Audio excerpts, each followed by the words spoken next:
Colby Thomas. And I'm Tim O'Connor. And we're going to be talking about implementing force sensing technology. So Delsus has identified an opportunity for growth by expanding their EMG product line to incorporate foot pressure mapping technology. EMG, or electromyography, is the measurement of muscle movement using the electrical impulses created when muscles contract. Delsus has developed the Trino Avanti system, which is a unique data acquisition platform primarily used to collect EMG data, which can be paired with a number of different data sources to benefit clinicians' practices.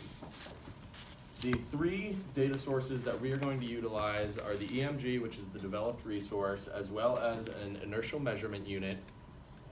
And we are going to pair that with our foot pressure sensing insole in order to give clinicians a broader view into the study of human gait. We began our project by doing an industry comparison of the current technologies out there that are used to measure foot pressure mapping.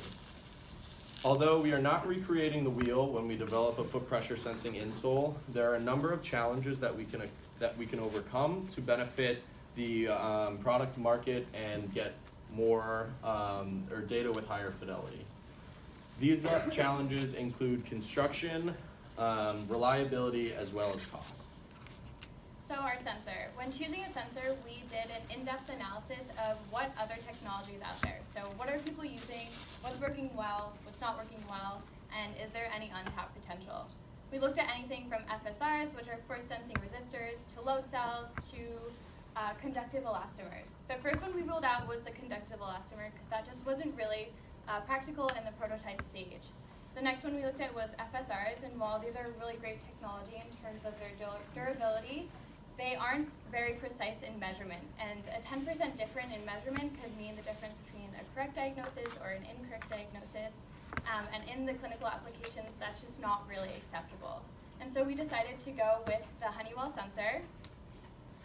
There's a picture up there when it comes back up. So this is a piezo-resistive technology, which means that it turns pressure into a function of voltage.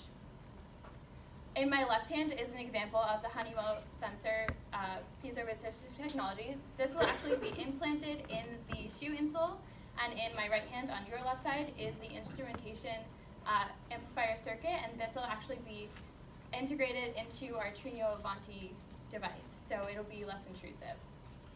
As Colby said, we're going to integrate a number of those pressure sensors into a prototype. Our goal prototype is a 4-cell system.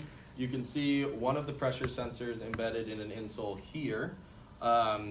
The electronics that Colby has in her hand is what this will get hooked up to as the instrumentation stage of the circuit. Our ultimate prototype, or our ultimate manufacturable product, is a 64-cell pressure-sensitive, thin and reusable insole. As we get closer to that final prototype stage, there are a number of manufacturability challenges that we will be addressing, including the design of an insole using flexible substrates, as well as embedding a flexible circuitry inside that substrate. Each of these techniques has different challenges on their own, and when you put them together, the challenges multiply. In addition to our final prototype that will be that 4-cell system, we are going to design a foot pressure map that will be able to be used on an Android-based tablet alongside the EMG and IMU data. And as I said before, this is really an invaluable resource for clinicians to get a broader view into the time-synchronized data from these 3 different channels. And now we will open it up for some questions. I think this is a great project with the industrial collaboration because you're really doing things like what's done in the industry. But from another angle is we want to write a paper for this conference. So how do you claim novelty or contribution in your paper? So we did a really in-depth comparison in the beginning of the semester, and a lot of the insoles that are already on the market are really bulky, and though that sounds like it's not maybe a novel idea, when you're studying movement, any device that inhibits movement is obviously going to make a huge difference in the results that you get. Yeah, in addition, the way that we integrate it into the Android application, as well as giving this real-time, intuitive way to view the data on the pressure map, is another way that we can claim novelty. Very good. Thank you very much.